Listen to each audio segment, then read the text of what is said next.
we'll guide you through how to choose the right Dropbox storage plan for your needs.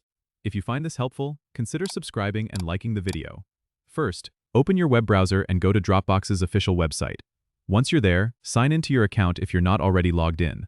Look for the profile icon or your initials at the top right corner of the page and click on it. From the drop-down menu, select Settings. Once you're in the Settings menu, navigate to the Plans tab. Here, you can see the different storage plans available. Dropbox offers a few options, like the basic plan, which is free, plus for individuals who need more space, and family plans if you're sharing with others. For businesses, there are standard and advanced plans offering more storage and additional features. Take a moment to read the features each plan offers. For instance, the Plus plan gives you 2 terabytes of storage and offline access, while the Family plan allows sharing with up to 6 members. If you need advanced team management and security features, consider the Advanced Business plan. Once you've decided, click on Choose Plan next to your preferred option. You'll be guided through the payment process. Make sure to review the billing details and choose a monthly or annual payment option, depending on what suits you best.